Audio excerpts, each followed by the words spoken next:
perspective to them. The topics we cover are wide-ranging: apologetics, theology, prophecy, creation and evolution, intelligent design, marriage, family, child-rearing, the millennial generation, trends in society, politics, economics, business, religious liberty, the Constitution, public policy, foreign policy, military policy, tensions in the Middle East, abortion, homosexuality, pornography, sexual ethics, media, technology, history, and America's godly heritage. We talk about anything that affects your faith, your family, or your freedom. So don't go anywhere, because Point of View starts right now.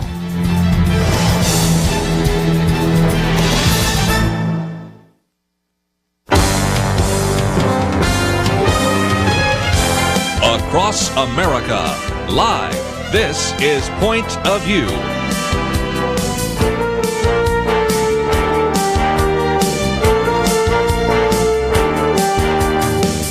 And now, Kerby Anderson. Thank you for joining me today here on Point of View. In the first hour, we're going to spend some time, just a minute, talking about the reliability of the Bible, but I do want to mention a few things that happened last night. Of course, you had the New York primary, and that has been very significant and a significant win for Donald Trump.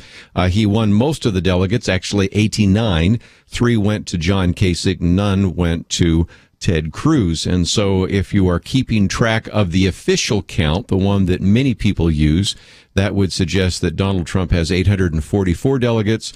Ted Cruz has 543. So he has 300 more than Ted Cruz.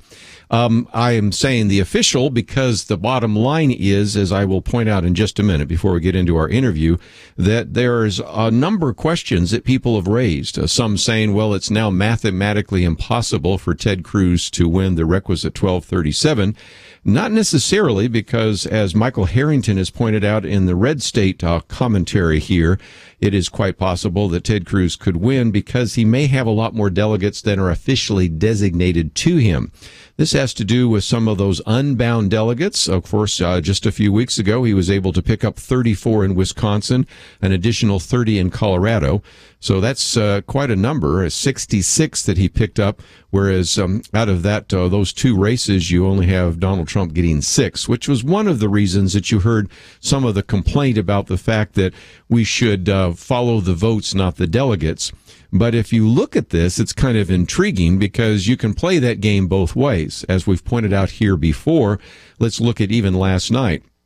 Donald Trump got 60% of the vote, but he got 96% of the delegates because it was, of course, a winner-take-all. You can use, of course, the 99 delegates that were actually in Florida as another example. If you look overall and look at his share of vote in 23 states, he got 38% of the vote, but he has 47% of the delegates. So because this is not a direct correlation, you can, if you're a supporter of Donald Trump, make the case that Ted Cruz is using and getting delegates that he does not deserve. And if you're a Ted Cruz supporter, you can make an argument that in some cases Donald Trump is getting delegates that his vote does not deserve. But these are the rules, like them or not. And on Friday, when we have our weekend edition, we'll go into more of the details about this. But I did want to at least acknowledge that we had, of course, a New York primary last night. On the other side, you can see that it was a very good night, obviously, for Hillary Clinton. 139 delegates she got, but again, Bernie Sanders got 106. If you take out the super delegates, he's still within about 200, 240 of her, because she has 1,446, he has 1,200. But when you add in the 500 plus delegates, super delegates that Hillary Clinton has compared to his 38, that's where the difference is. So we'll spend some time on Friday, our weekend edition. We'll have Penedextra Kelly Shackelford here as well. And some people are even now writing that maybe the magic number is not 1237, that if Donald Trump is even close to 1,200, maybe even close to 1,100, because you have over 200 unbound delegates, it's quite possible that he would not necessarily need all 1,237 to get to that 1,237 before the convention. So we have a lot to cover, and we will do that on our Friday program. But again, since these have been some times where we haven't had quite so many primaries, wanted to be a time to educate us on a number of issues. And if you've ever listened to Point of View, you know that we so often try to help you understand how to articulate a biblical worldview and also understand how to defend a biblical worldview. And so we're going to talk about this new book. It's not that new. It's been out for a while, but it's certainly new to you as a listening audience. Reliable Truth, the Validity of the Bible in an Age of Skepticism. And it is written by Richard Simmons III. He's the founder and executive director of the Center for Executive Leadership. It's a faith-based organization in Birmingham, Alabama, and he is an individual that's been on the program with us before talking about leadership, but today we're going to talk a little bit more about how to defend the validity of the Bible. So, Richard, thank you for joining us today here on Point of View. Thank you, Kerby. It's an honor to be here. Talk for just a minute before we get into the book about your own kind of spiritual pilgrimage, because in some respects you had sort of a skeptical look at things. And I would think some people would say, well, we certainly would expect Richard Simmons to write books on leadership, as you have. This one's a little bit different, but in some respects it's very key to anybody who is living the Christian life, isn't it? It is, and I grew up in a home that believed in the Bible. You could say a Christian home. I was not a Christian at the time, and had all kind of questions, and nobody ever seemed to be able to answer my questions. But even then, after becoming a Christian in my 20s, I still had this lingering question about how do we know that the Bible is the Word of God? Because nobody seemed to be able to give me a good answer. And I feel like it's really significant, particularly today, when you consider, the Barna organization says that, we are becoming more and more spiritual in the church, but so many people are looking to the Bible less and less as, the divine authority from God. And so that's to me is huge. Second, I noticed that and recognize that so many young people today are leaving the church when they leave home. And again, one of the reasons we're finding is because they have legitimate questions about the Christian faith, particularly about the Bible, and nobody's answering it for them. I mean, they're wondering, how can such an ancient book have any relevance to me today in modern life? And so, one of the things that I did was begin to really research this. And I do a lot of public speaking, and I did a series on, I call it The Validity of the Bible in the Age of Skepticism. Sure. And it was incredibly well received. And so many people says, you need to convert this into a book, which is what I ended up doing. And my goal, to be quite honest, was to write a very scholarly book, but one that was easy to read. And for instance, all three of my teenagers have read it. And so that's kind of the background of the book. And I think it's so important for Christians to be able, if someone says, why do you believe the Bible is the Word of God? They need a better answer than just say, because I just believe that it is. Well, and that's what we're going to get into when we come back from the break. We're going to talk, for example, about the uniqueness of the Bible, which I think is one of the most powerful internal evidences. Then we're going to get into, for example, the archaeological record, and that is perhaps one of the more powerful external evidences for it. And then, what about this issue of science and morality and even the life of Jesus? There are all sorts of things we're going to talk about today. And this book has been around for a little while, so it may not be as easy for you to find in a bookstore. So that's one of the reasons why we have a couple of links for you to find it there. I have the hardback version, but you can also get it in paperback. And we also, of course, have a link to the center that we are going to be talking about as well, for executive leadership. So we've got some great information for you, and it is on our website, pointofview.net. So if you want to kind of sit back and listen, that's certainly the case. But maybe you're one of those individuals that have some of those difficult questions that you think need an answer. We're going to spend some time as we talk with Richard Simmons about his book, Reliable Truth, the Validity of the Bible in an Age of Skepticism, and get into a couple of the arguments for its validity and how it has stood the test of time. And so if you are interested in this particular topic, let me encourage you not only to listen, but maybe download the podcast and send it on to maybe one of those college-bound students who have some of those questions, or maybe a friend or a skeptic that's asking those. So let's take a break. We'll continue our conversation with Richard Simmons right after this.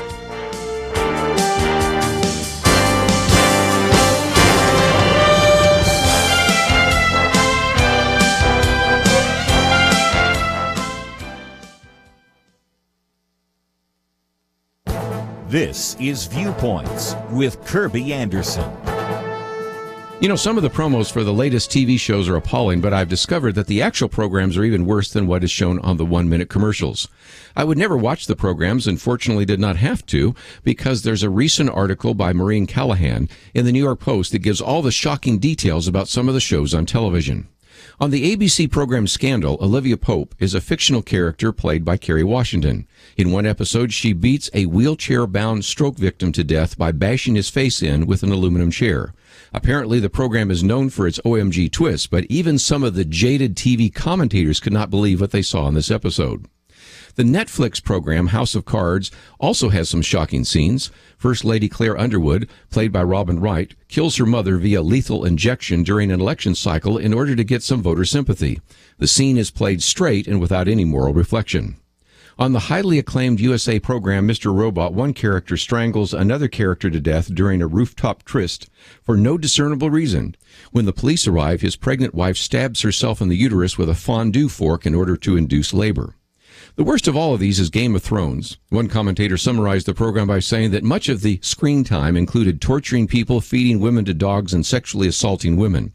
Apparently, there were 2 scenes that finally generated outrage and criticism, a horrible rape scene and a father burning his child alive at the stake. You know, historians who wonder how Rome could fall into such debauchery in the Colosseum need only turn on television today to see how far we've fallen. It's time for those of us who would never watch these programs to write the producers and say, enough. I'm Kerby Anderson, and that's my point of view. For more information about issues covered on Viewpoints, visit pointofview.net. Pointofview.net.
You're listening to Point of View, your listener-supported source for truth. Richard Simmons with us today, and again, he is the executive director of the Center for Executive Leadership. We have a link to his website, and the book is entitled Reliable Truth, The Validity of the Bible in an Age of Skepticism.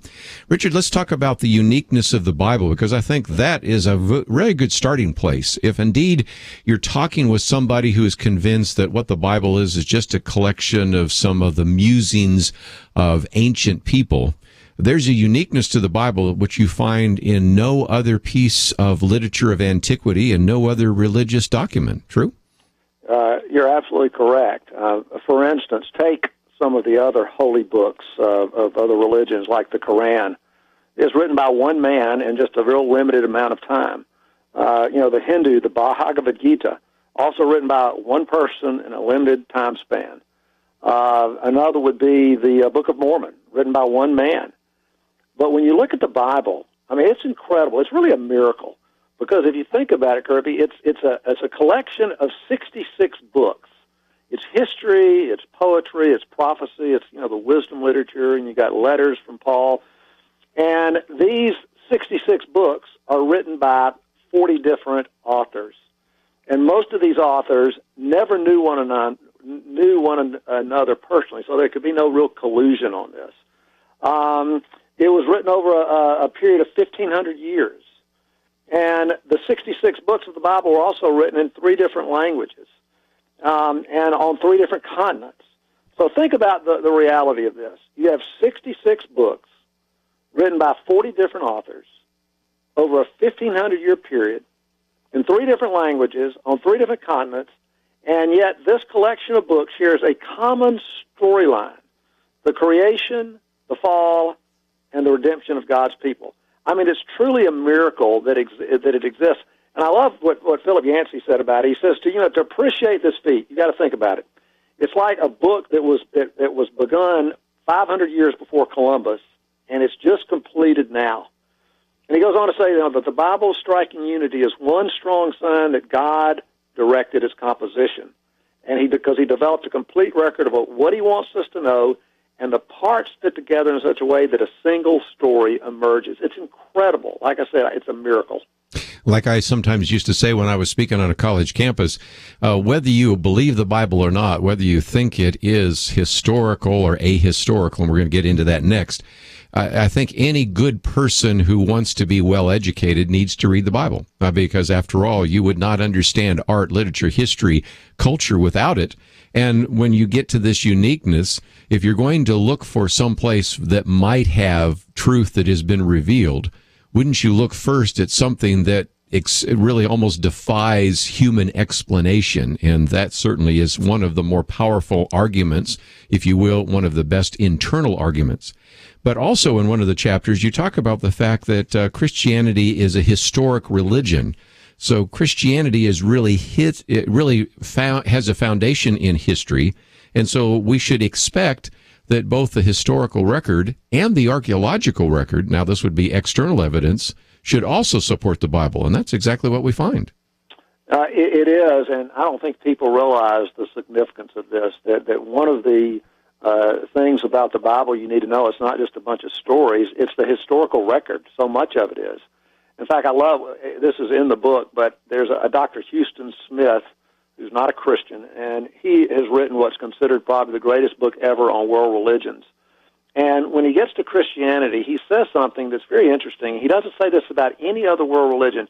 He says Christianity is basically a historical religion.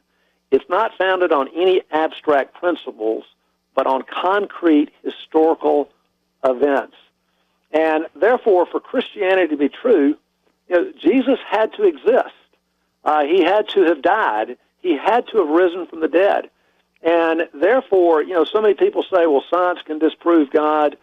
But when it gets right down to it, Kerby, the issue that I think is most important to look at is, did this happen in history? Did this happen in time and space? It's an issue of history. I mean, you think about science. Science can't determine whether Jesus rose from the dead. Philosophy can't determine if Jesus rose from the dead. You have to go and look at the historical record and historical proof, because that's really the foundation of which the Bible is built on. It's the foundation of our faith. That these were actual events that took place. Wow. Let's, if we can, maybe as we're talking about history, and then we'll move on to archaeology, but while we're still on history, one of those issues is Luke, because Luke wrote not only the Gospel of Luke, but he also, of course, gives us the book of Acts. And so I have found that liberal scholars, people that are skeptics in particular, that want to disprove the historical accuracy of the Bible, usually center their sights on Luke. And yet it seems to me that there is growing evidence almost every year that indeed Luke was an accurate historian, and the stories that he tells are actually now becoming more and more verified as we come to historical and sometimes archaeological evidence to confirm exactly what he has written down. Yeah, and I'm glad you brought that up, because in the book I talk about the classical scholar and historian Colin Hemmer, and he did an exhaustive study of the book of Luke and the book of Acts.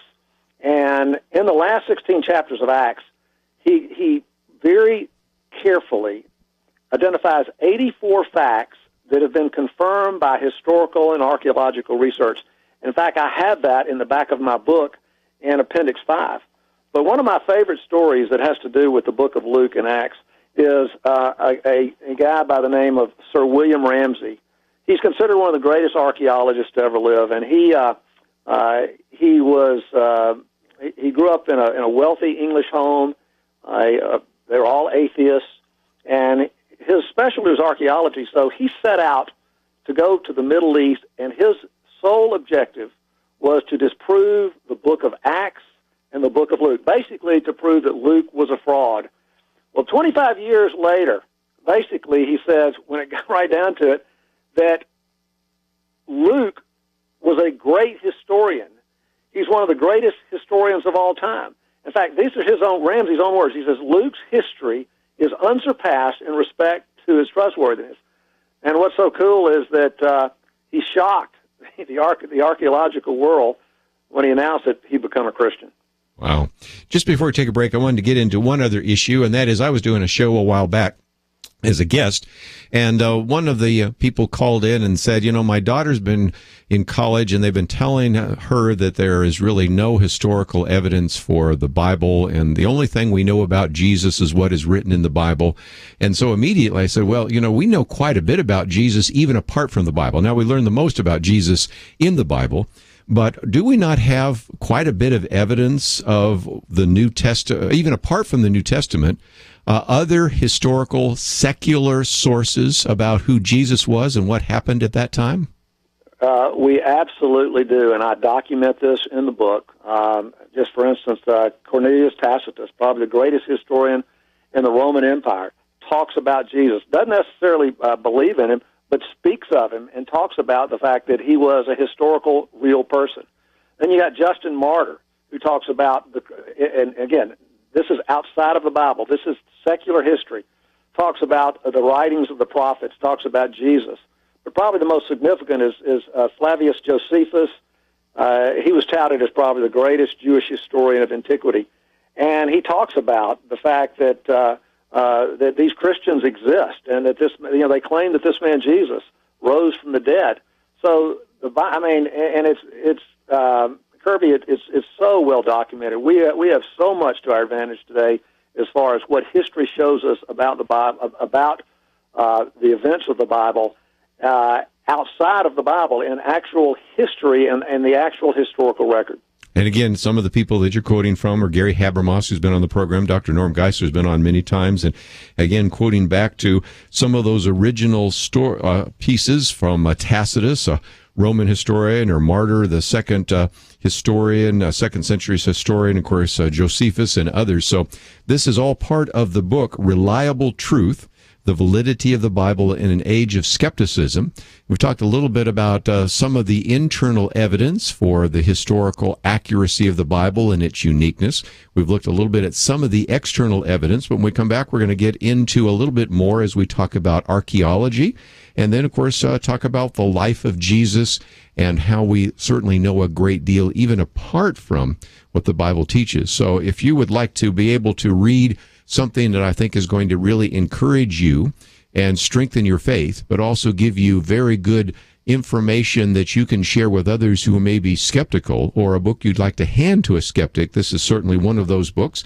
And we have a link to Richard Simmons, as well as to his Center for Executive Leadership, and of course information about the book Reliable Truth, The Validity of the Bible in the Age of Skepticism. Let's take a break. We'll come back with more right after this.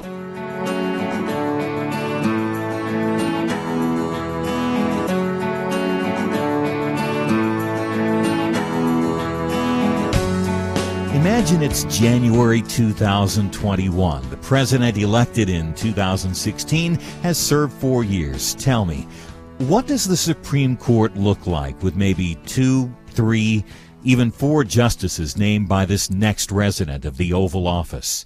Is religious freedom still a cornerstone of the Republic, or has it effectively been crushed by the forces of tolerance?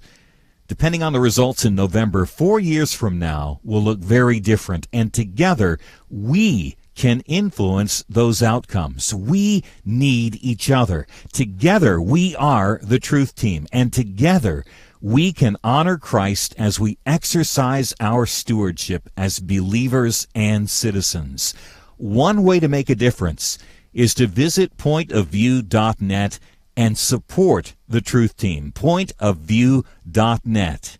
Or give when you call 1-800-347-5151. The nation is so divided, we must be united. Pointofview.net and 1-800-347-5151. Point of View will continue after this.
You are listening to Point of View. The opinions expressed on Point of View do not necessarily reflect the views of the management or staff of this station. And now, here again is Kerby Anderson. Continue our conversation today with Richard Simmons as we talk about his book, Reliable Truth, The Validity of the Bible in An Age of Skepticism. And I think you're going to find this very helpful if you are asking questions or you know people that are, because it has already helped us deal with, for example, some of the internal evidence, the uniqueness of the Bible, some of the external evidence as we've looked at it in terms of history. And now, Richard, if we could, let's spend a little more time looking at another aspect of that external evidence, and one part is the archaeological record. As we dig up the ancient Near East and as we find various tablets and pottery and the rest, what do we find? Does that validate the Bible? Yeah, I think this is a very significant issue that so many people, particularly Christians, aren't really aware of. But archaeology is, on the one hand, it is a science. But it's also, on the other hand, it's a branch of what's called historical research. And what archaeology seeks to do is to reveal the past through the recovery of ancient remains. And today, many people aren't aware of the fact, but there's it's a new field and that is 50 years old, called biblical archaeology. Because what you see, Kerby, you go back in time, you go 50, 60, 70 years ago, so many scholars, so many skeptics saw the Bible, particularly the Old Testament, as nothing more than kind of a history of a mythological world, and that it wasn't related to real people or real events. But all that's changed. In fact, in the chapter on archaeology, I lay out 4 or 5, I think, very significant recent archaeological finds. As one was put on the front page of the New York Times, it was a historical bombshell. It was so shocking. And then in the what I like to do is I have like 5 appendixes in the back of the book for people who are really interested and want to get into a lot of the archaeological discoveries. Otherwise, I put in there maybe 4 or 5 that I think are most significant. One being, for instance, the life of David. For centuries, people said David was just a fictional character. And then this incredible find, names the name of David as a historical being. And like I said, that was the one that ended up on the front page of the New York Times and was the historical bombshell. Yes. And again, they were just digging up a sewage pipe in the old city of Jerusalem to find it.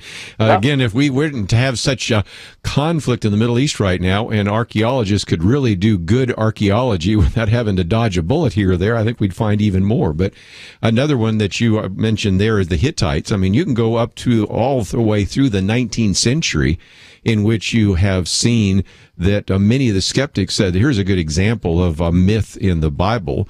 We have never found the Hittite nation. We have evidence of the Egyptians and the Babylonians. We don't have any Hittites. This is just a mythological group that they supposedly were fighting with. Well, by the turn into the 20th century, we not only found it, but we were able to actually begin to translate some of the documents. Now, today, you can go to major universities and study various Semitic languages, including the Hittite culture, and recognize, once again, the Bible was right and the skeptics were wrong. Yeah, that's correct. And the thing about the Hittites, you go all the way back to the book of Genesis when they're first mentioned, and people just are shocked to think that anything in Genesis was historical. Wow. While we're talking about that, let's get into another chapter where you talk about the writings themselves, because one of those very important archaeological finds, and when we take our people next month to Israel, we will take them to where the Dead Sea Scrolls were found. Of course, we also take them to places where there's been archaeological investigation, where they found a tablet that mentions Palit and the rest. But when you look at things like the Dead Sea Scrolls for the Old Testament, or when you look at the number of manuscripts we have of the New Testament, once again, we have tremendous reliability in terms of the Bible, don't we? Yeah, we do. And again, so many people just, they have no idea. Just the overwhelming evidence as far as these manuscripts go. When you go back into ancient literature, everything before the printing press, everything was handwritten on manuscripts. And you look at, for instance, Plato. we have in our possession today, as far as in museums, there are only 7 manuscripts of Plato's writing, and no one would ever question the validity of the writings of Plato. You have 49 manuscripts of Aristotle, and then Homer's Iliad, you have 643 copies of the manuscript. But then when you turn to the New Testament, you have 5,300 copies written in the original Greek. You have 10,000 Latin manuscripts of the entire New Testament. And then you also have 9,500 portions of the New Testament in various pieces. And so you have over 24,000 manuscripts. That's incredible, Kerby, when you compare it to ancient literature that nobody ever questions. Well, and again, one of the stories I love to tell is John Warwick Montgomery doing a presentation like that at Cornell University. And at the end, he ends with this statement in which he said, either you accept the historical accuracy of the New Testament, or you have to throw out all of the literature of antiquity. There's kind of this hush. And at one point, one professor said, well, let's throw out all the literature of antiquity. And another fellow professor said, no, Bob, not that. And the point he was making is that you know as well as I do, and as somebody that before I did this talk show used to speak in classrooms many times on major universities, I would find that a professor on the one hand would quote from Plato, Aristotle, Caesar's Gallic Wars, whatever it might be, Tacitus, Herodotus, whoever, as if that was perfectly accurate and reliable information, but then scoff at the New Testament or scoff at the Bible. But you simply can't do that if you're intellectually honest, can you? Absolutely. And again, the evidence just bears this out so powerfully. Just before we get into the life of Jesus, I thought we might deal with the issue of science for just a minute, because that's Sure. an issue. And I remember that you've even talked about that. Sometimes you had to believe in your head as well as your heart. Sometimes we make a commitment, a heart commitment, but then sometimes the heart has trouble accepting what the mind rejects. And there are a number of young people that I run into today that are convinced that science has disproven the Bible. Has it? It clearly has not, and I think the chapter that I've done on science is one of the better chapters, or maybe the best chapter in the book. You know, I find it interesting that if, in fact, science has proven that God does not exist, then it only goes to reason that all scientists would be atheists. And yet I point out how Pew Research back in 2009 did this incredible, just very extensive survey of scientists from around the country, and 51% of the scientists in our country acknowledge a belief in God, 41% don't believe He exists, and the other 8 or 9% just aren't really sure. And so, if you really think about that, that's when it comes to science, that if, in fact, it could be conclusive that there's no God, you'd have, again, all of the scientists would be atheists. And that's why I love what Francis Collins says about this. And I think he puts this in perspective when he says, science, when it gets right down to it, is only legitimately able to comment on things that are part of nature. And, of course, he says, science is really good at that. But he says, if you're going to try to take the tools of science and disprove God, he says, you're clearly in the wrong territory. And I think he's right. Science has to remain silent on the questions of anything that falls outside of the natural world. Again, a very long chapter, and one I think you're really going to appreciate. But let's spend the rest of our time, before we run out of time today, talking about the life of Jesus. And the first thing, again, that I would point people to if you're a skeptic is, number one, I think any educated person should read the Bible. But more importantly, if you're going to look at any founder of any major religion, the first place you want to look is at Jesus, because if nothing else, as you point out, the profound impact that Jesus has had in history, whether it's H.G. Wells or whether it is the Encyclopedia Britannica or whether it's Wikipedia or whatever, you can't ignore the person of Jesus Christ, can you? You really can. And I going back to something you just said as you asked that question, if anyone, I heard someone say this, and I thought this was very astute. They says, if you're on a search for spiritual truth, the best place to start is with Jesus. He says, if you think about it, Christianity is the only falsifiable religion.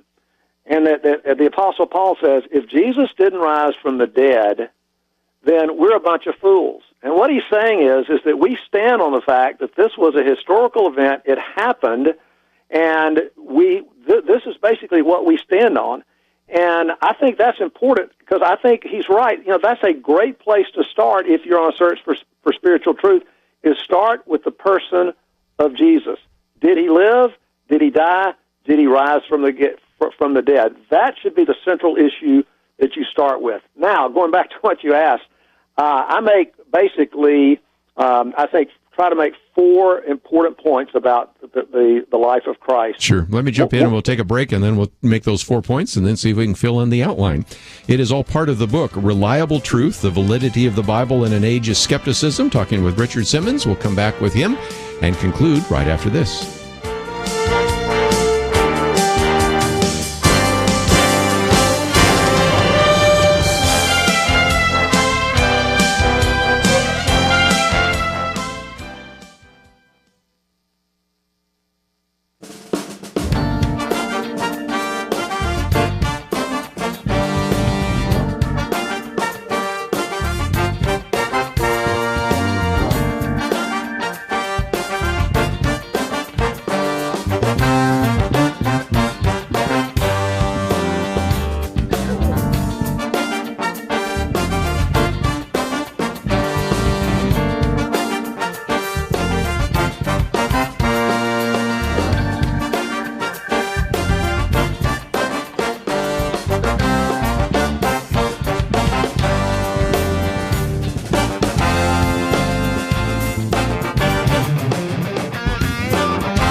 Now, back to Point of View, your listener-supported source for truth. Richard Simmons with us today, and again, he is the Executive Director of the Center for Executive Leadership, talking about his book, Reliable Truth, The Validity of the Bible in An Age of Skepticism. Richard, you were going to mention the 4 points that you make in terms of the life of Jesus. Yeah, and I would say this, Kerby, I think this is absolutely critical, probably the most critical part of the book, because of the fact that, if Jesus is the Son of God, then it means the Bible is the Word of God, because he, I think 92 different times, puts his stamp of approval on the Old Testament as the Word of God. So this is a critical issue for all kind of reasons, and we've had a number of people read the book who are skeptics, and they've changed their mind. They've become Christians. And this chapter on Jesus, I think, is the reason why. The first is I go through and talk about his impact on history. I mean, even skeptics agree that he had the greatest impact on history than anybody else. I mean, as you mentioned, H.G. Wells, W.H. Leckie, Will Durant, all acknowledge this. Then the second thing I look at is the fulfillment of the Old Testament messianic prophecies. And I go through, I think, 4 or 5 of the prophecies, and then again have something in the appendix about the rest of them. And then we look at 2 very prominent Jewish men who became Christians because of the prophecies that are in the Old Testament that point to Jesus. And then the third is the evidence for the resurrection. And again, I use Dr. Gary Habermas as one of the arguments that he makes. But I think, and this is just for me personally, this is my own opinion, but the fourth issue is how Jesus impacted the world, how the world has been changed, not through power, but through basically through the humble life that he lived. And I love this quote from Napoleon. Let me just read it real quick. Napoleon says, "I die before my time, and my body shall be given back to the earth and devoured by worms. What an abysmal gulf between my deep miseries and the eternal kingdom of Christ. I marvel that whereas the ambitious dreams of myself and of Alexander the Great and of Julius Caesar should have vanished into thin air, and yet a Judean peasant, Jesus, should be able to stretch his hands across the centuries and control the destinies of men and nations." Very good quote.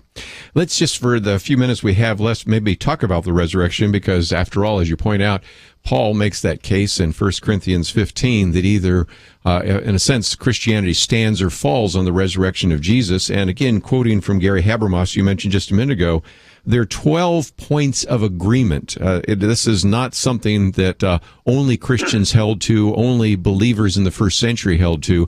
I think we can, from historical records as well as the biblical record, come to agreement on 12 different points. And that, I think, is important, Richard, for any listener out there that maybe is a skeptic to say, you've got to come to grips with the fact that here Jesus was obviously killed. He was obviously placed into a tomb. He rose from the dead. He appeared to all sorts of individuals, sometimes hundreds of individuals. And as a result, you have the changed lives not only of his disciples, but his brother as well as Paul, who was Saul of Tarsus. And those areas of agreement are something you have to deal with. And if you reject the resurrection, you have to come up with a better explanation than I've ever seen anybody come up with. You're right. And one of the things I love Habermas, what he's done is that, you know, he got 1,400 scholars, all of their writings, and these are all these are current documents. And, you know, they came from, as he says, came from across the ideological spectrum. He said you had ultra-liberals and what people might call Bible-thumping conservatives. And they took all of these writings, and they came up with what you would call, almost you could say, 12 historical facts. And I think it's significant that one of the facts they all agree on is that Jesus' tomb was found empty soon after he died. And the fifth historical fact was the disciples had experiences that they believed were actual appearances of the risen Jesus. And then agreement 6, they all do agree that all the disciples' lives were thoroughly transformed, and they were willing to die for their belief. And if you really think through that, Kerby, okay, the body ended up missing. Well, where was it? And, you know, some people might say it was stolen. Well, who would steal it? The Jews clearly didn't steal it, and the Romans didn't steal it, because if they did, as soon as word that Christ had risen it was making the rounds, they'd have produced the body. And so they're basically, when it gets right down to it, no one can give a plausible explanation of what happened to the body other than the fact that he rose. In fact, I know a number of people who become Christians because basically there's no way to account for what happened in the early church if Jesus had not risen from the dead. Just before we run out of time, let's talk about the link that we have to your website, the Center for Executive Leadership. And there people can find some of the books that we're talking about. The True Measure of a Man is something we've talked about with you before, as well as Sex at First Sight, and certainly this book, Reliable Truth, The Validity of the Bible in an Age of Skepticism. So talk about some of the books and other resources that are available there at the Center for Executive Leadership. Yeah, we have a number of recorded presentations, a lot of it apologetics related. We have links to all the books. We have all the blogs that I've written. I write a blog each week. And then, of course, it's easy to purchase the book from Amazon.com, or if you have a local bookstore, you can go and they can get it from Ingram within 24 hours. So the book is really very easy to get.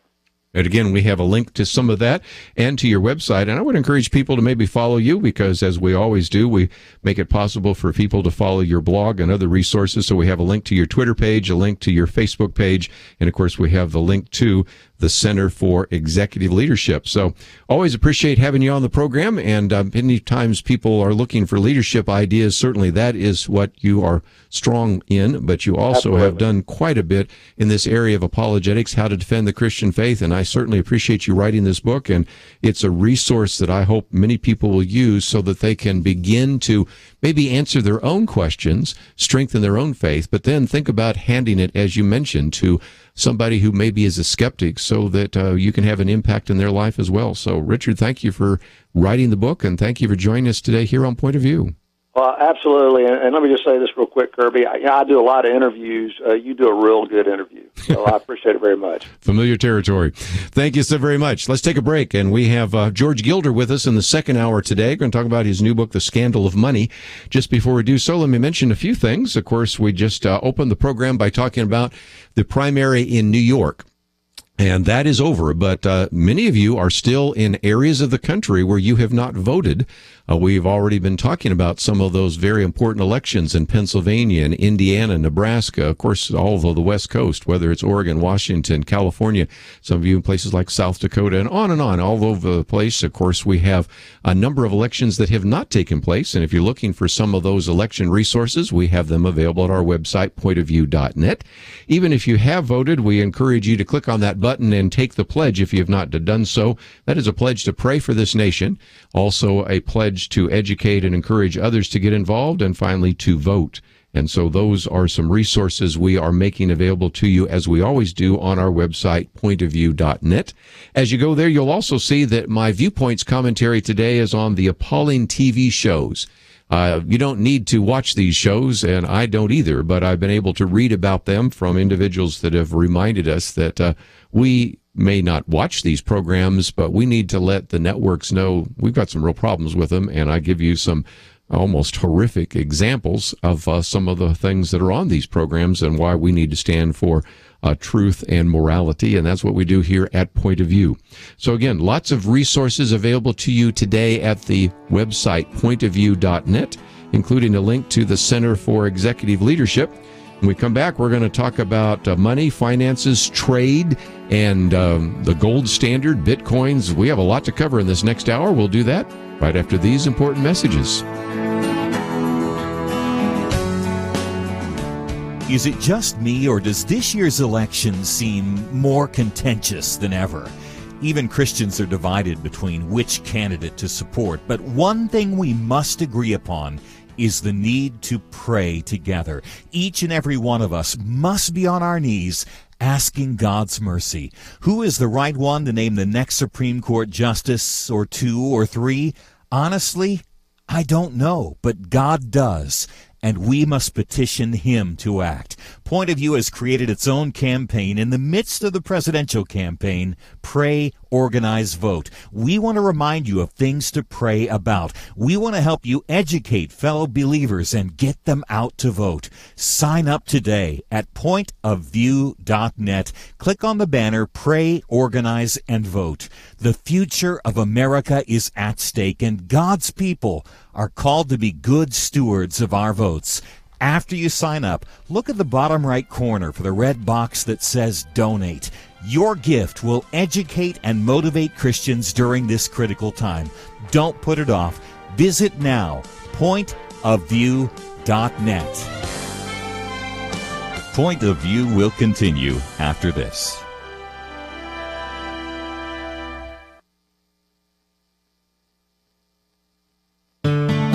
I just thank God for y'all. I listen to you every day, truly. I wanted to thank y'all for everything you do each day to inform Christian families and our community about the things we can do, and just the way you're so informative. I listen to you daily and love you guys and appreciate you so much. God bless you, Kerby, for keeping this show so on track and for the decades of wonderful help to this nation that Point of View has been. We're all big fans of your work, and we pray that God will just prosper it.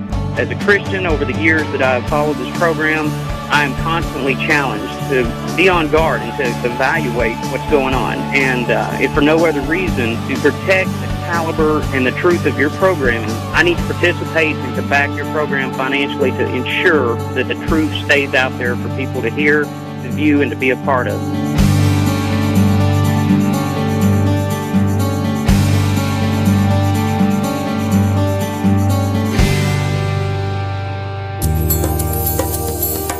This is Point of View Radio.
Hi, this is Kerby Anderson. You know, each day we take on the tough issues and provide a biblical perspective to them. The topics we cover are wide-ranging: apologetics, theology, prophecy, creation and evolution, intelligent design, marriage, family, child-rearing, the millennial generation, trends in society, politics, economics, business, religious liberty, the Constitution, public policy, foreign policy, military policy, tensions in the Middle East, abortion, homosexuality, pornography, sexual ethics, media, technology, history, and America's godly heritage.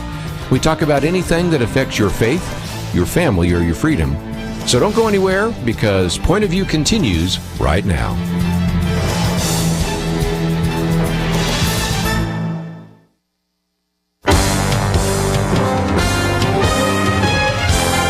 Across America, live. This is Point of View.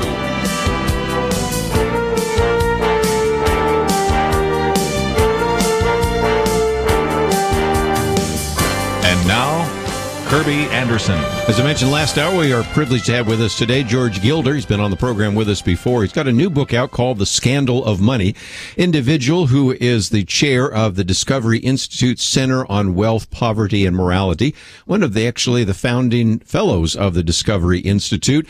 Many of us who are a little bit older certainly remember him as the key architect of President Ronald Reagan's supply side economics. And those of us that have read his books, probably one of the best known, Wealth and Poverty, but others which would be in that same category: Knowledge and Power, Microcosm, and some others.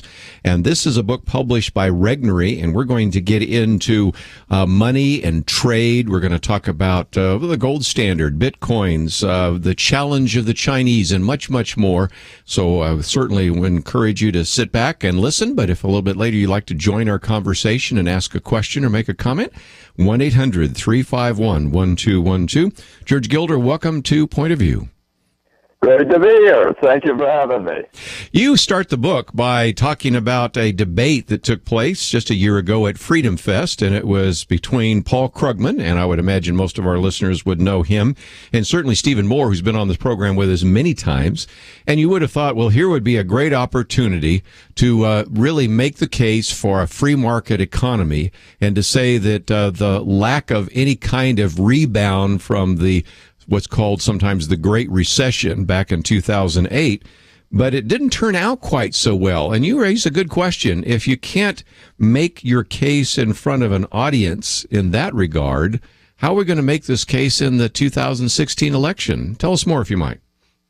Well, this is a problem. Steve made an excellent argument and was very well versed, but Krugman turned the argument by comparing the American performance in recovery to the performance of countries around the world, and found, relatively speaking, the United States had done better than other countries. And so Obama actually was vindicated by the better performance of the U.S. economy. And Krugman had a lot of clever arguments, and he argued that interest rates were so low now that they were near zero that there was less latitude than in previous recoveries to reduce interest rates.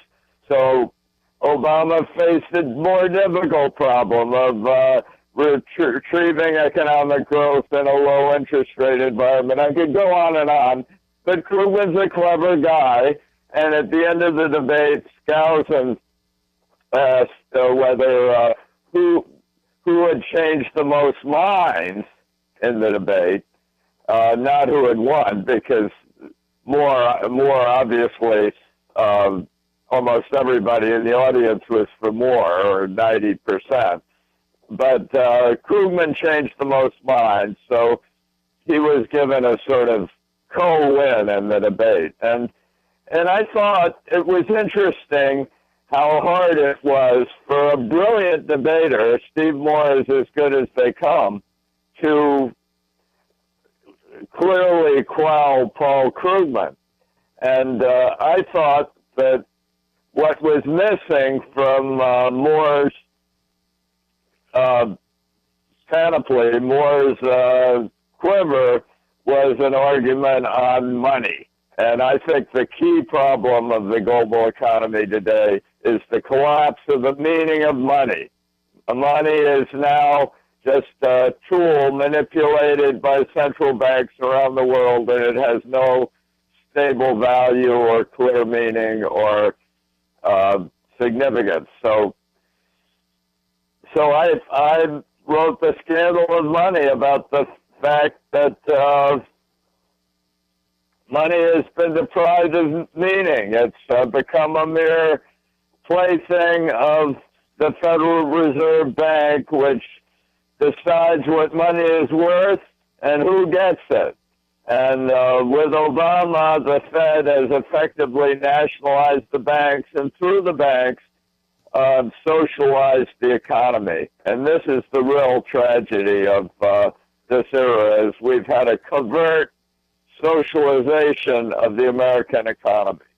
Let's see if we can put that in context, because very few people, of course, actually would know about this particular debate, but they all have watched another debate unfolding right before our very eyes, and that is you have on the Democratic side Hillary Clinton, who really flirts with a lot of socialist ideas, and then you have an individual, Bernie Sanders, who claims to be and shows himself to be a socialist, and you see a lot of young people. He's a communist. Look what countries he likes overseas. It's the Sandinistas, it's Cuba. He's really pretty much a communist. And look at all the kids that are following him. That's the point I wanted to make, is that I think if I had asked you back when you were involved in the Reagan administration that, maybe 30 years from now, we will have an individual running for the presidency who has a chance of winning the nomination. I mean, of course, we've had socialists that have run all the way through the 18th, 19th, 20th century, but that actually had a chance of winning. I think you would have had difficulty believing that, but look at the number of crowds that Bernie Sanders, socialist, communist, whatever term you want to use, is attracting. And that says why there's a real need to make a very important case for not only money, but a very profound and important case for the free market enterprise, right? That's correct. So again, that's one of the things your book is all about, isn't it? That is correct. The Scandal of Money is about how when you can destroy an economy from many different directions. And because the Republicans control Congress, Obama chose to socialize the economy through manipulating money and using the Fed to determine what money is worth and who gets it and how much. And that is really the story of this last several years. And the story is compounded when they try to blame capitalism for it. Let's see if we can take a break, and when I want to come back, I'll maybe have you give us a little bit of history, because especially younger listeners might not know that there was a time when money was as good as gold, and what that meant, and how after World War II there was a real stability there, and the issue of the gold standard and all of the rest, and how then that is being manipulated. Then that'll get us into some of the other discussions about everything from some of the lessons we can learn from the Bitcoin issue, as well as the challenge of the Chinese and much more. There's just quite a bit in this book, and it's looking at this issue from a different perspective than we've ever talked about before here on Point of View. And it is entitled The Scandal of Money: Why Wall Street Recovers, but the Economy Never Does. And this is also an issue that has been part of the campaign. So we're going to get into this in a little more detail. We also have a link to George Gilder. You can just go to gilder.com, and that will give you a chance to see many of his books that he has written. And we also have information not only about this book, but a review that came out a while back that I thought you might enjoy reading. So lots of resources available at our website, pointofview.net. We'll come back and continue our conversation about money and the economy with George Gilder right after this.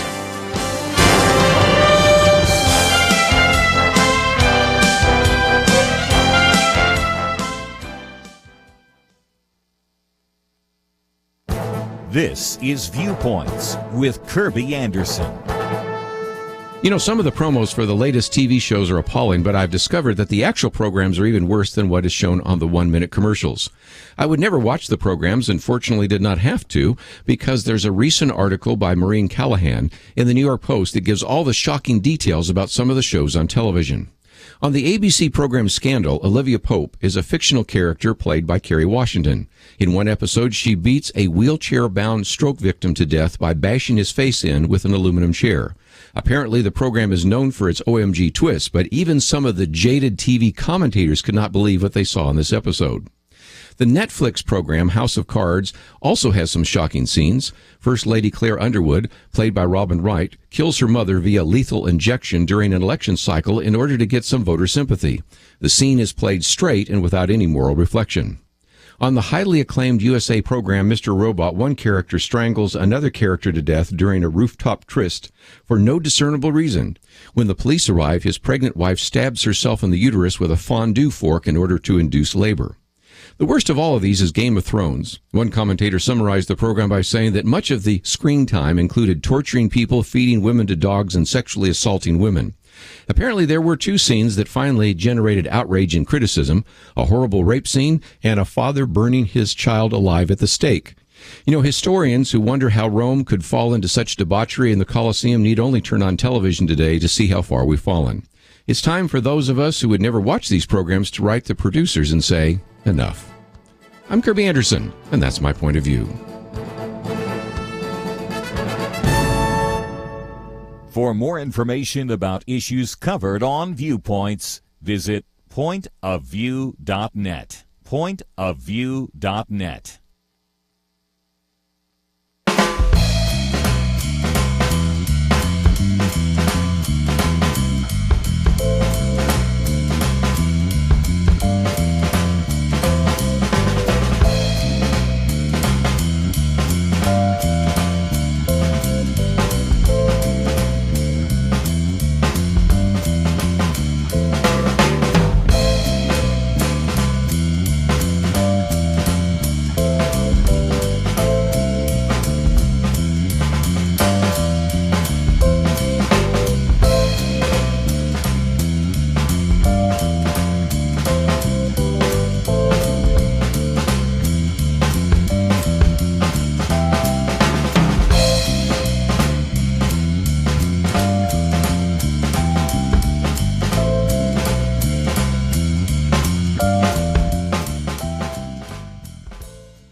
You're listening to Point of View, your listener-supported source for truth. You know, you heard the phrase, it's the economy, stupid, and if that's the case, why is it that is quite possible that Democrat Hillary Clinton might be the next president? Why is it possible that a number of Democrats will win re-election to Congress at a time when, after this great recession, if you will, you have more young people demoralized than ever before? The real youth unemployment rate is somewhere between 25% and 35%, even after shrinking the hours from full-time at 40 hours to 30 hours and on and on and on. There are just so many questions, and this book, The Scandal of Money, attempts to try to answer some of those, and it's written by George Gilter, who joins us by phone.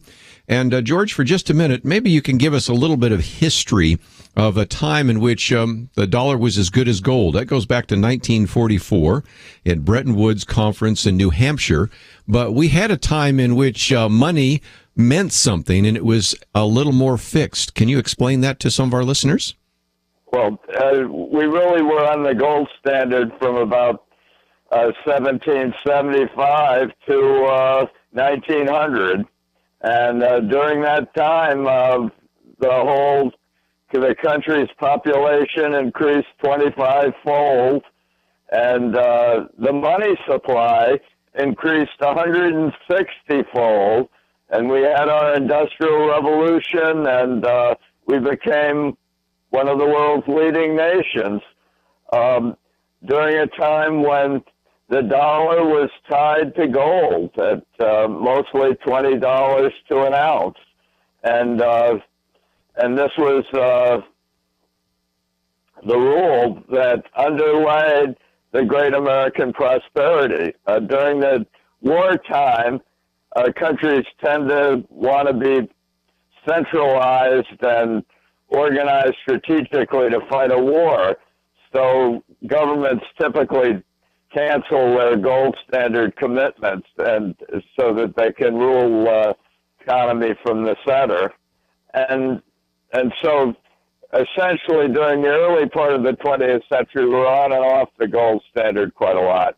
And then after the Second World War, we went back on the gold standard, or a gold exchange standard, where the entire world was on a dollar standard, and the dollar was convertible into gold at $35 per ounce.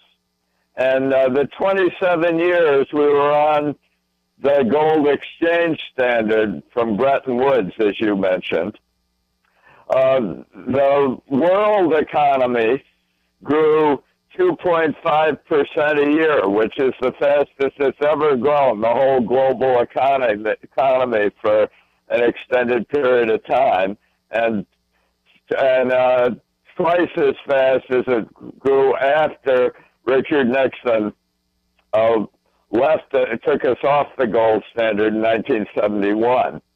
And since 1971, the world has been on essentially just the dollar standard. Mm-hmm. And the dollar hasn't been a measuring stick at all. It's just been dependent on the policies of the Federal Reserve Bank.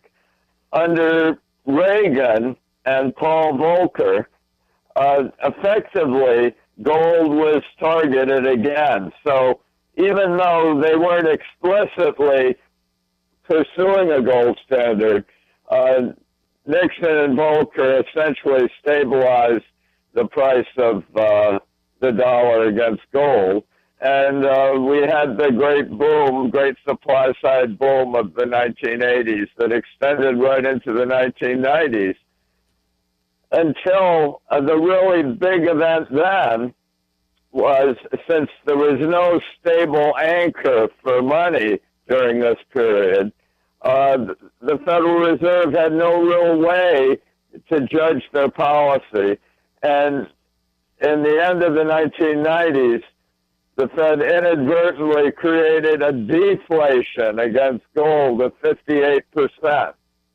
And this unexpected deflation, the dollar appreciating vastly, 58% against gold and 27% against a lot of other currencies, and caused the deflation that brought the economy down around the year 2000. All debtors are hurt when you have a deflation, an unexpected deflation. And there were thousands of telephone companies that were laying fiber optic lines around the world to accommodate the new internet technology. And 1,000 of them went bankrupt. The only ones that survived were the ones that had regional monopolies, or were state companies, and they didn't have to raise money in capital markets and make profits. So we had they went bust, and the dot-com crash, which is widely regarded to be just a crash resulting from a bubble. In fact, there was a lot of value being created during the dot-com era, and a lot of that was lost in that crash that was caused by, not by an inflation, which is what most people think of as a terrible monetary catastrophe, but by a deflation. So, and now, ever since 2000, countries around the world have just exploited the lack of any monetary anchor and have just pumped up their money supplies to paper over the results of the increasing socialism around the world. And that's the reason we've had sluggish economies, not just in the United States, but around the world. Japan is sort of the poster child for a stagnant economy. with zero or even negative interest rates and no growth for 25 years. Let's, if we can, while we're talking about that, talk about China, because you have a chapter in there on the Chinese challenge. You have Donald Trump saying we have to do something to rein in China.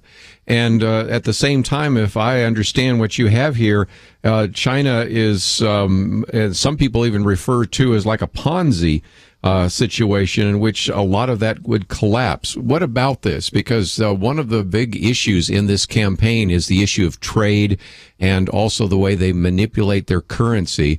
If you were to advise the next president of the United States, how do we deal with China? I think that China is a challenge to the United States because China refused to float its currency.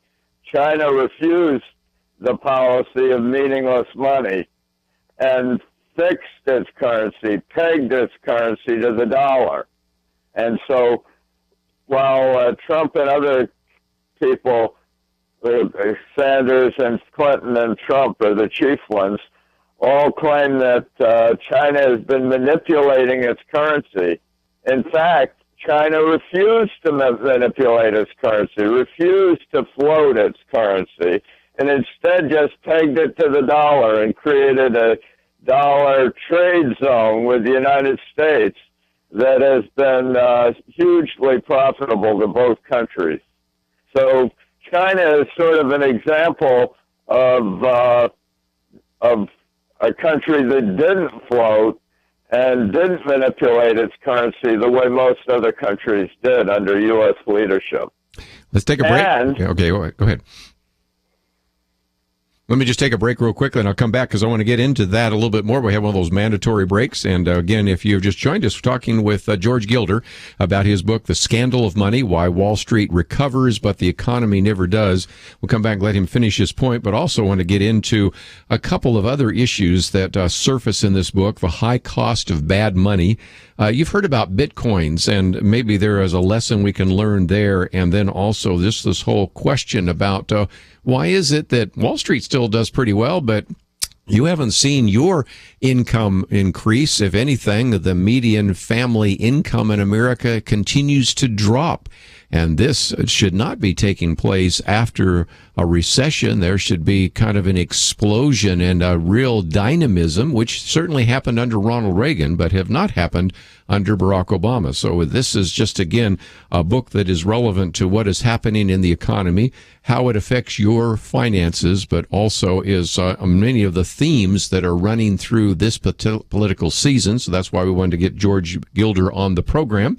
And if you'd like to know a little bit more about him, we have a link to his website. It's very simple. It's gilder.com, and that's on the website. We have information about the book and also a review of the book that came out a while back through American Principles Project. So you can read all of that on the website. We come back, we'll continue our conversation with George Gilder, and of course, as always, give you a chance to join the conversation. All that coming up right after this. Imagine it's January 2021. The president elected in 2016 has served 4 years. Tell me, what does the Supreme Court look like with maybe 2, 3, even 4 justices named by this next resident of the Oval Office? Is religious freedom still a cornerstone of the republic, or has it effectively been crushed by the forces of tolerance? Depending on the results in November, 4 years from now will look very different, and together we can influence those outcomes. We need each other. Together we are the Truth Team, and together we can honor Christ as we exercise our stewardship as believers and citizens. One way to make a difference is to visit pointofview.net and support the Truth Team, pointofview.net. Or give when you call 1-800-347-5151. The nation is so divided, we must be united. Pointofview.net and 1-800-347-5151. Point of View will continue after this.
You are listening to Point of View. The opinions expressed on Point of View do not necessarily reflect the views of the management or staff of this station. And now, here again is Kerby Anderson. Continue our conversation today with George Gilder as we talk about his book, The Scandal of Money, Why Wall Street Recovers But the Economy Never Does. If you'd like to join our conversation, 1-800-351-1212. We'll get to those in just a minute. We're talking about Chapter 4 of the Chinese Challenge, and you say that really is a test of American leadership. But George Gilder, it sure seems to me that the United States is dependent upon China, at least for some of its economic and military health, as China is dependent on the United States for markets and finance. This is a relationship for some time that we're going to have, even if we don't necessarily like the human rights abuses of China. I don't know how we disconnect from that country, and I don't know how all the bluster that I've heard from Donald Trump's going to bring about any significant change. What's your thought? I think you put it well. China is worth understanding because it's been committed to expanding its economy, committed to economic growth under capitalism, committed to the expansion of its free zones. These are economic free zones up and down the coast of China. Has smaller government spending as a proportion of GDP than we do. And not just slightly smaller. Chinese government spending is now 17% of its GDP compared to close to 30% for us. So China is really quite an interesting development. It combines all sorts of contradictions. It's got 160 million Christians in it.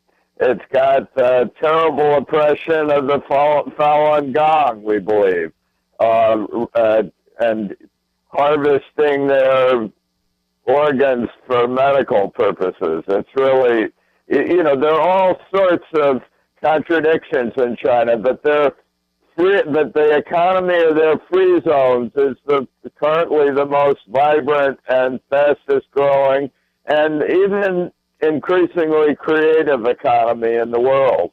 And so we got to be, the only really decisively more creative economy is not the United States, but Israel. Israel does have the world's most inventive high-tech economy. Let's talk about that. Yeah, a significant measure. But China is, for its size, and when you consider that it was a totalitarian communist regime until about 50 years ago, it is an amazing event in world history. You mentioned just a minute ago, I'd like to talk about, matter of fact, last time we had you on, we were talking about your book, The Israel Test, Why the World's Most Besieged State is a Beacon of Freedom. I'm going to be taking some of our listeners over to Israel next month. I've been there before. But if we want innovation, if we want entrepreneurship, it seems to me that we can learn some lessons from Israel. And if we could apply some of the lessons they've learned and applied there to the United States, we would certainly be a beacon of innovation and experiment and entrepreneurship, don't you think? Absolutely. But this is the first recovery on record in the United States where small businesses have actually been shedding employment. They've been reducing employment. And this is and some 2,600 community banks have gone out of business. I mean, we've had a shrinking of the entrepreneurial economy. We've stopped having IPOs, initial public offerings, on our stock market. We have very few of those now because of the regulatory scene. And China now has twice as many IPOs as we do. Wow. And so we really face a challenge from China, and it's kind of puerile to say that the reason China is succeeding is because they've manipulated their currency when, in fact, any country can manipulate its currency. Zimbabwe's had a very weak currency, and but China hasn't really manipulated its currency. Instead, it offers a different lesson. It's fixed its currency on the dollar. It refused to float, and this refusal to float has actually been a bastion of world economic growth ever since.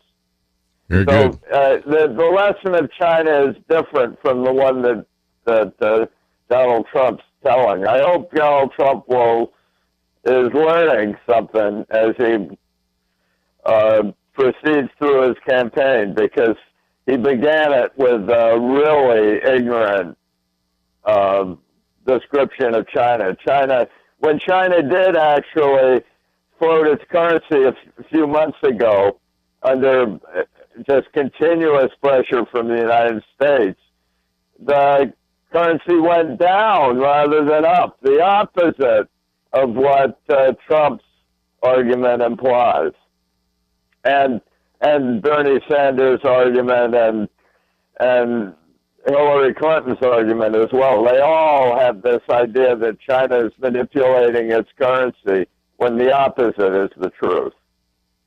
We're manipulating our currency. We're the leading currency manipulators. Yes, we are. Let me get to at least another point. I did mention the Bitcoin. You got a chapter there, what the Bitcoin can teach, and a lot of people have asked about that because we used to be on a gold standard. Now we're talking about things like Bitcoin, which was described as a perfect form of money on the internet. But explain how that can maybe teach us a lesson and maybe learn a little bit more about where we're headed in the future. Yeah. Well, Satoshi Nakamoto, that's a pseudonym for some still mysterious genius who invented Bitcoin, was trying to create a gold standard for the internet. And he analyzed gold and figured out that the reason gold keeps its value and reason it's the monetary element is that it's the time it takes to extract it has hardly changed in hundreds of years. Gold is really a measure of the time it takes to extract it. Yeah, the labor, yes. It's the time. It's the labor is if labor got more productive, then you could extract a lot more in a shorter period of time.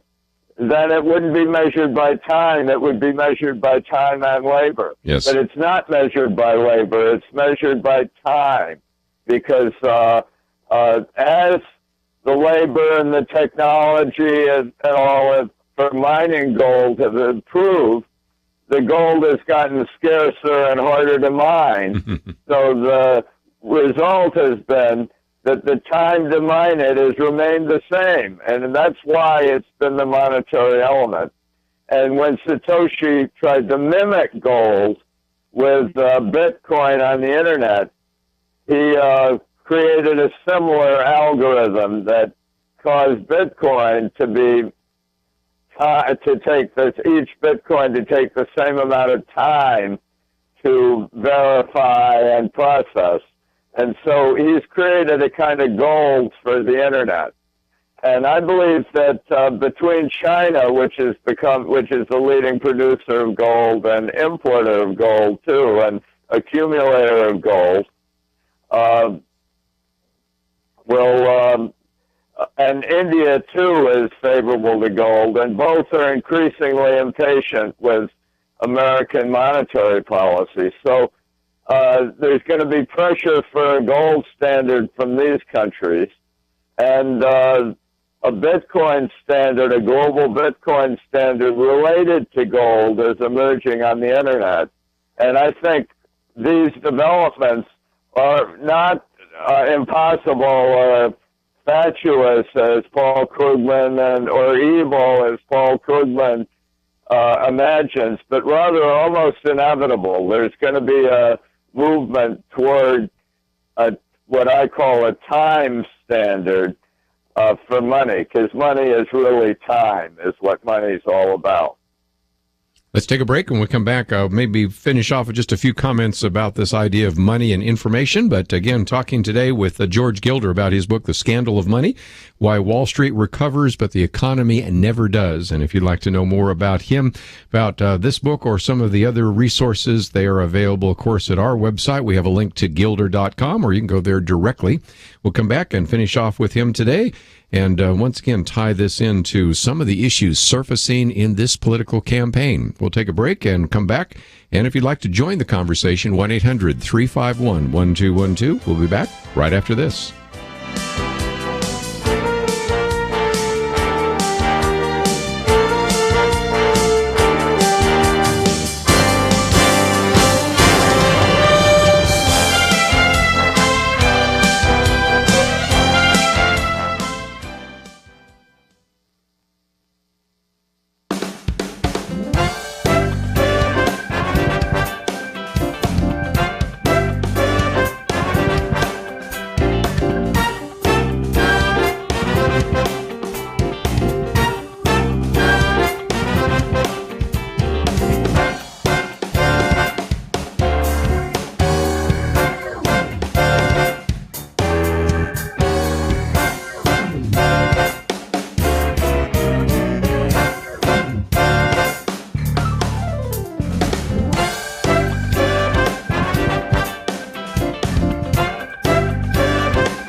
Now, back to Point of View, your listener-supported source for truth. George Gilder with us for just a few more minutes as we talk about the scandal of money. Wall Street recovers, but the economy never does.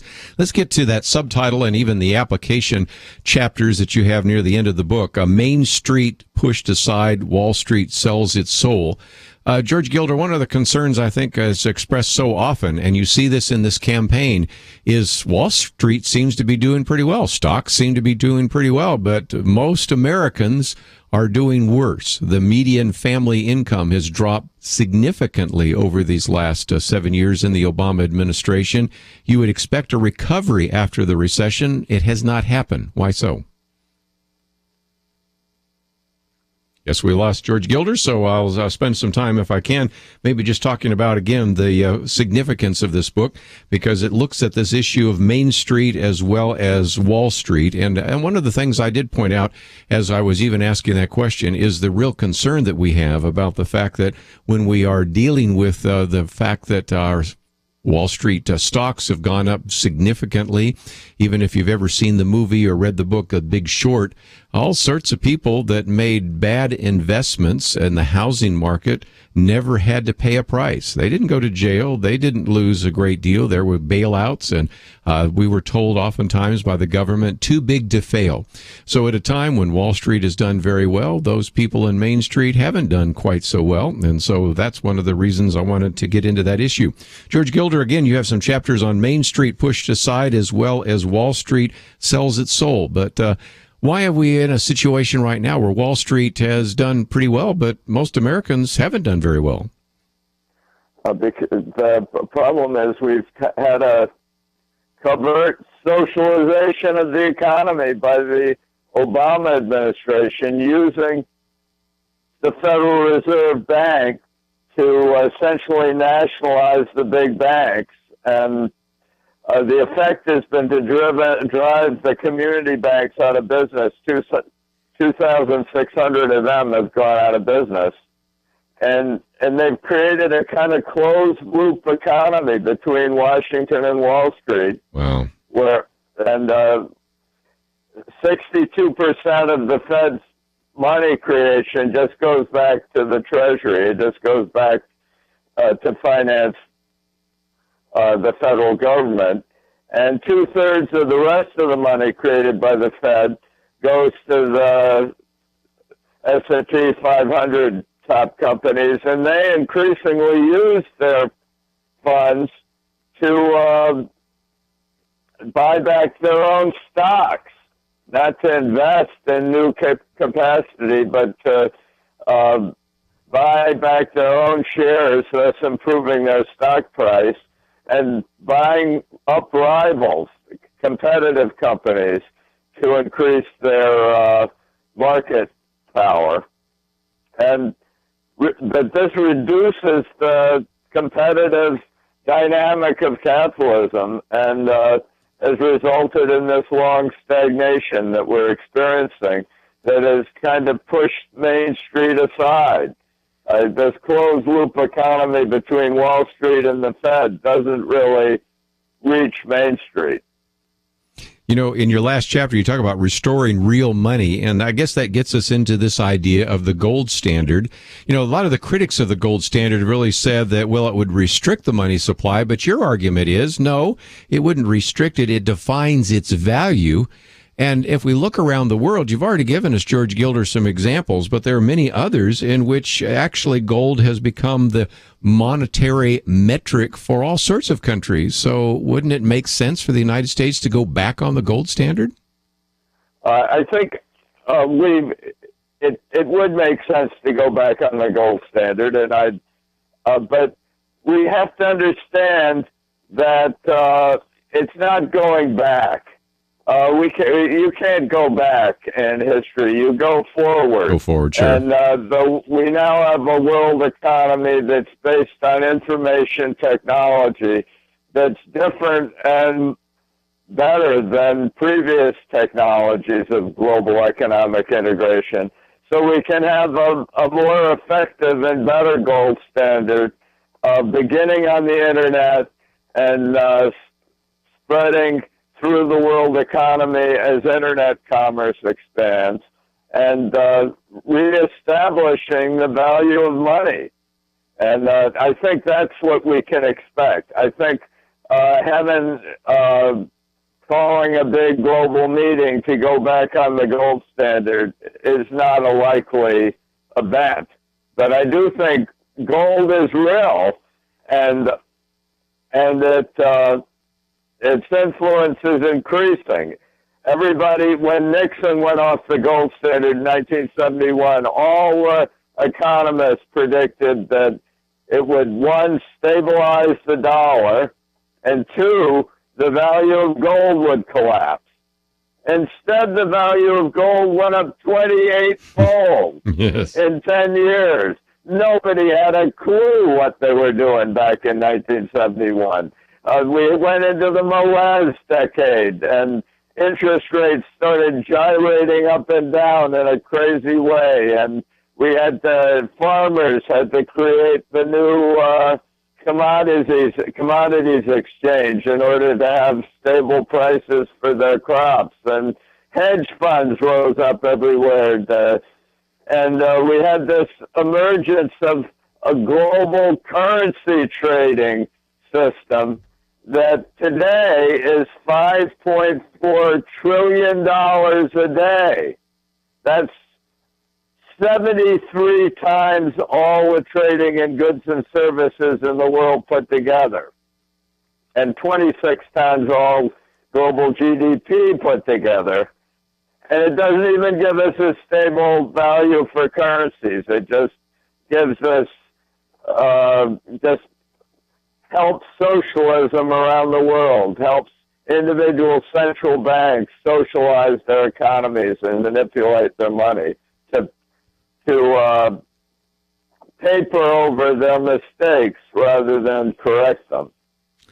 Well, again, your book really helps us understand why Wall Street's doing very well, but the rest of us in Main Street are not. And again, the book is entitled The Scoundrel of Money. We have a link to Gilder.com and all sorts of information about this book as well as a review. So, George Gilder, thank you for once again joining us here on Point of View. I'm delighted. Thank you so much.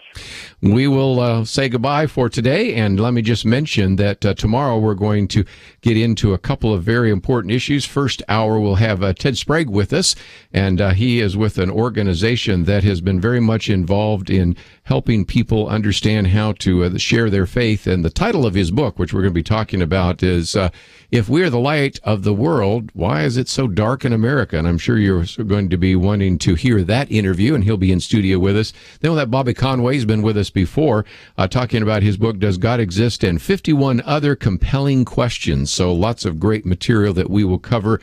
And of course, Friday is our weekend edition. We'll get back into the political campaign and talk about what is possible and what is likely over the next couple of weeks. Is it possible that Donald Trump will be able to wrap up the nomination and get the requisite 1237 delegates before Cleveland? If not, is it possible that Ted Cruz could win on a second ballot? We'll get into those issues as well as a number of these religious liberty issues that we've talked about here on Point of View. Those will all be addressed on our Friday weekend edition as we bring in Kelly Shackelford and Penna Dexter. Just before we go, let me mention my Viewpoints commentary today is on those TV shows that are out there, and it's a real challenge for us to maybe express our opinions to the networks and the producers of some of these programs. And so if you'd like to read a little bit more about that, it's on the website. Of course, we still have our Pray, Organize, and Vote material. And so I hope you'll take the time to visit the website, pointofview.net. I want to thank Andrew, Catherine, and Shamila for their help behind the scenes. We'll see you back here tomorrow.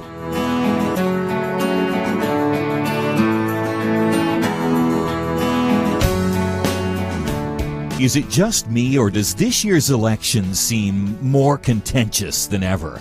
Even Christians are divided between which candidate to support, but one thing we must agree upon is the need to pray together. Each and every one of us must be on our knees asking God's mercy.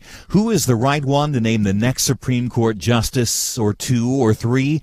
Honestly, I don't know, but God does.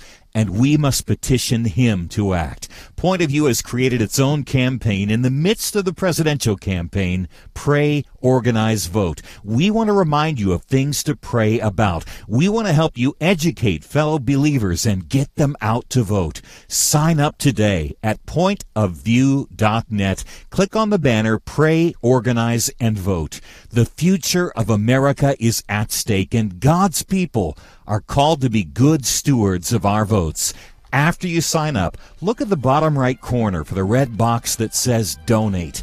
Your gift will educate and motivate Christians during this critical time. Don't put it off. Visit now, pointofview.net. Point of View is produced by Point of View Ministries.